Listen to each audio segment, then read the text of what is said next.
Hello, my name is Andrew, and today we're doing a first impressions review of the Vibram 5 Fingers V Alpha. I can't even hold on to it because it's so light, but yeah, this is a barefoot shoe for hiking and trail running, and as you can see, it's super light, but I've been running on Vibram 5 Fingers for years. I started out with the V-Trek, and these are 216 grams, which seems crazy light, right, compared to a traditional hiking or trail running shoe. But then if you look at the V Alpha, it's 147 grams. So this thing is even lighter. It's like wearing almost nothing. And I could tell almost immediately when I started taking these out that they're gonna be my favorite trail running shoes of all time. After the V-Trek was basically my favorite barefoot shoe of all time. But yeah, we're gonna talk about that for hiking and trail running, just casual walking and stuff like that. But first, let's just go over the basic features. So up front, you've got Vibram's normal wide toe box. It gets extra wide when the toes spread out, and I just like having the separate toes because they obviously move separately, and you just get a lot more agility than you do with a closed toe barefoot shoe. But something I really like that's different from the V-Trek, you can see right here, this is really the only damage I've done since 2017 to them, this tear out right here. And so up front in the V Alpha, since they're meant for a little bit faster, more trail running oriented stuff, they've got this extra coating here. So if you get kind of a stone or a stick poking in there, it just provides a little bit more protection. I mean, it's not gonna stop like a really sharp thorn that goes straight in there, but it'll stop most stuff. And yeah, it's a good feature to have. But they also have it up here towards the top of the shoe as well, and then along the sides. So just some extra reinforcement. And in terms of the upper, it's made from 50-50 synthetic and wool, which is nice because the wool adds some antimicrobial properties and some extra breathability, a little bit of extra warmth and moisture wicking, which is great. But the outer material with the synthetic, it's also, even when you're not on these reinforced sections, the other material is also very slippery, kind of glossy, more so than the V-Trek actually. And so I find that mud just kind of slides off them a little bit more. Like, I'm actually struggling to find muddy spots, but like, yeah, there's a little bit here. It was semi-muddy when I took these out. They're not waterproof whatsoever, like any Vibrams, unfortunately. They haven't cracked that magic spell yet, but yeah, so water will get through here. I wouldn't recommend them in super cold, super wet conditions because your toes will get freezing pretty fast. The water will come right through here. But moving on to the upper of the shoe, I love this feature. So I also have it on my KSO Eco Wools, these ones here, which are a little bit more road running centric, but they have a Velcro tab there, and it makes it really easy with the drawstring that you can just like pull the shoes off and then just whip the drawstring down and then just Velcro it to the top of the shoe. Some other brands have, I don't have an example here, but actually I do. With Vivo Barefoot, like, you kind of have to tuck the little drawstring cord into the front of the shoe, and it's, I don't know, it's a little bit annoying. It's not that big of a deal, but I do like the Velcro.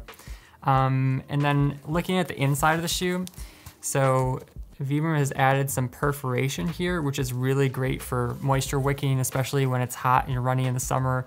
And you're trail running or road running or whatever you're doing. It just helps draw some of the sweat away from your body. They've also done it on the tongue and really all over the shoe. So it's there, and then you can also see it on the bottom of the shoe, which is really important because I find that a lot of shoes, especially if they have a fully synthetic lining on the inside, they can get really sweaty and kind of nasty. But especially with the 50-50 wool, like, these just don't smell. Like my V-Treks, for example, they just like never smell. I've been using these for 7 years and it's still like, I don't know, they just smell like wool, which is great. Pull tab in the back. Any more features in the front we have to cover? I don't think so. It's got a minimal amount of padding. So yeah, these are super, super light. But they don't rub. They've got a good heel lockdown because there is a little bit of padding on the heel as well, just to keep your foot from going up and down in the back. When I put these on, I didn't notice anything except maybe the fact that they're a little more slippery than the V-Trek, so my foot just slid straight in there, which actually also helps with the toes, because sometimes if you have a fabric that's not as slippery, it can be difficult to get your toes in there, but my toes just slid right in. So flipping it over to the bottom, It's an absurd amount of flexibility. You can twist it basically 3 times around. It's just crazy. This is Vibram's Mega Grip sole. So this is one of their most famous sole materials. It is extremely tough and is extremely grippy. You can see how when I apply pressure to it and pull, my fingers kind of stick on it. And they've got this triangle tread pattern, which I really love for trail running especially, because you're going all over the place, up and down, left and right, and you're not planting your foot always in a linear pattern. So when you've got these triangles going all over the place in different directions, it just gives you different holds in different places. And then because it has the toes, I found that even a shoe with really minimal tread like the V neoprene, your toes just kind of like grip, you know, into the ground. Like if you're going down a hill or if you're going up a hill, they're kind of like having a set of claws. And it just works better, I've found, than shoes that don't have the separate toes. So that's something that I really like. In terms of thickness, the sole is 3.7 millimeters thick. So this is one of the thinnest barefoot shoes I own. But because it's Vibram, they're also incredibly tough. And then one thing I didn't mention about the inside is that most Vibrams have just a tiny, tiny bit of padding. It's about 2 millimeters. It's just foam, so you barely even feel it. But it's just nice for just a little bit of extra rock protection, especially when you're trail running. It just smooths the bottom of the shoe out so you don't really feel the lugs. But yeah, I think that's all I have to say about the V Alpha. I really love it. This is already my favorite trail running shoe of all time, just because of how light and flexible and grippy and moisture wicking and the freaking drawstring. I just love them. But let's talk about some other alternatives, because there are some scenarios where you might want something a little bit different from that. Something that's really close, actually I just reviewed these. These are the V neoprene. They have a 4 millimeter sole, so quite similar, but then they've got a neoprene upper. So if you really love Vibrams, but you want something that's a little bit more waterproof, I mean, these aren't waterproof, but they're a little bit more resistant, and neoprene is a bit warmer. Like once it starts to soak through, it's kind of like a wetsuit for your foot, and it sort of traps your body heat into the neoprene. And mud slides off it really well too. So this is a good one for like walking in creeks or just muddy trail running where you're not going up and down super steep hills. It'll do some, like it's fine on, you know, mud and stuff, or dirt, like packed dirt, even steep hills. But if you get on like a really muddy hill, yeah, you're gonna need something more like the V Alpha with this kind of tread. But yeah, it's got a minimal sole, although it does have a little bit of micro perforation here. So it does open up and give you a little bit more traction. But yeah, these things are also bananas in terms of flexibility. Also a very wide toe box, maybe even a little bit wider than the V Alpha. But yeah, another good option for definitely as a water shoe. Then you have the V-Track. So these are the best option for hiking in my opinion, because they've got a little bit more flat panel here, a little bit more meaty tread. It's a 4 millimeter tread, so slightly thicker than the V Alpha. And similar wide toe box here with the extra toes that becomes extra wide. Also has that kind of Vibram padding in there just for a little bit of extra protection, but it feels a little bit of a stiffer shoe compared to the V Alpha. I mean, like this is relative. There's nothing stiff about this sole, but still, just relatively speaking. And then it has a wool upper. It is a little bit thicker than the V Alpha, so I find it works pretty well for cold weather as long as it's not wet, because again, the water is coming straight in through those toes. Yeah, so that's the V-Trek. This one is the Balenka Trail Walker. This would be a really good option for anyone who wants something that looks more like a normal shoe. You can get it in like black. Like I just went all out with the banana yellow just because I love yellow, like my poster back there. But yeah, so this also has a 4 millimeter sole, but it does have an extra wide toe box, which is great. Lots of room in there. It's very thin and flexible. It's got more of a casual sole, so I wouldn't use this for like hardcore trail running where you're going up and down steep hills and across really rocky terrain, because Vibram's rubber definitely is a little bit tougher than Balenka's. But yeah, it's a decent sole for just some casual running or hiking or going out for walks. You can take it on roads, but probably the nibs are gonna get worn down pretty easily there. For the upper, it's completely leather, and it's more of a suede leather, so it is water resistant, definitely more water resistant than Vibram Five Fingers. But yeah, not completely waterproof by any means. But if you just want something that's a little bit more protective, it's a good option. Next up, we have the Vivo Barefoot Primus Trail Knit FG. And I've tested the non-knit version of these.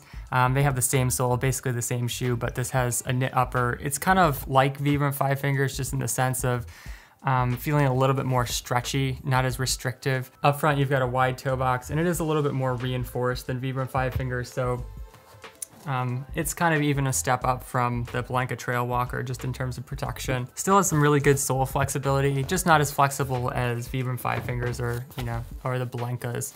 But it does offer a little bit more protection if you're going on rougher terrain. And it's got a nice hybrid tread, so in the back for walking, they're a little bit closer together, if you're on harder rocks or stones or stuff like that. And then in front, if you're doing like more trail running or you're on more slippery terrain, it's got a little bit more space in between the lugs to give you some grip. So it's a nice hybrid sole, it's very versatile. And then for the last option, we have the Vivo Barefoot Magna Light Water Resistant Soft Ground. It's a long name. But yeah, this actually is lighter than it looks. It's only 332 grams, which is not that much for a higher cut shoe like this. But if you're in really nasty conditions and you don't want something low like this, and you want more protection, it does have a water resistant upper.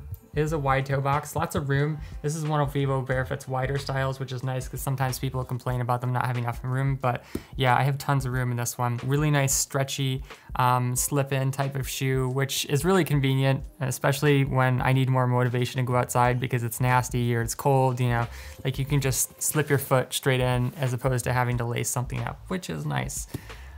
It's also got ripstop, which is great for a trail running shoe because a lot of times you're just going through brush and sticks and thorns and stuff like that, and it just helps it not tear through the shoe, especially because it's water resistant. You don't want little holes and stuff like that.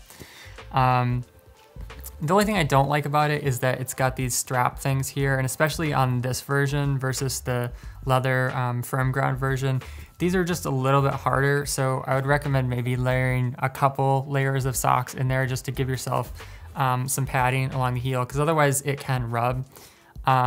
It's got lots of reinforcements. This is definitely the most reinforced shoe out of the ones we've looked at for a lightweight trail running shoe or a trail shoe in general. Some reinforcement here, which is nice for the laces because you're putting a lot more pressure on the laces when you're trail running. In terms of the sole, it's got a 7.5 millimeter sole. And that sounds like it would be kind of like thick and clunky, but actually a lot of that thickness is coming from the lugs here, which are very aggressive. And the sole, or the sole midsole itself, I think is only about 2 millimeters, 2.5 millimeters, something like that. So yeah, if you look at the flexibility, it's like excellent for a shoe that's 7.5 millimeters thick. And as far as the lugs go, you can see how in the front, they're pointed forward, and then in the back, they're pointed in the opposite direction. So what that does is if you're going down a hill like this, it's gonna catch here. And when you're going up a hill, it's gonna catch here to help you pull yourself up the hill. So these are my favorite shoes for just really disgustingly sloppy conditions where it's wet and it's cold. And I just need a ton of traction for going up and down slippery hills. But it's also nice with the water resistant upper because it works really well in multiple seasons, and it's not super thick. So unlike kind of a leather shoe that's a little bit more clunky, this is very light and flexible. And I found that even in warmer temperatures up to like 70 degrees, it still breathes really well just because it's so thin. But yeah, a good option for some water resistance.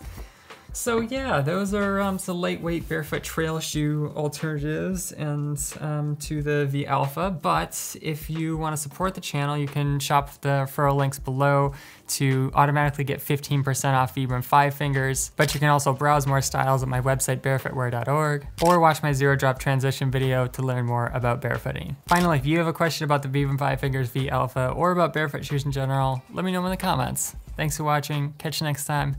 Peace.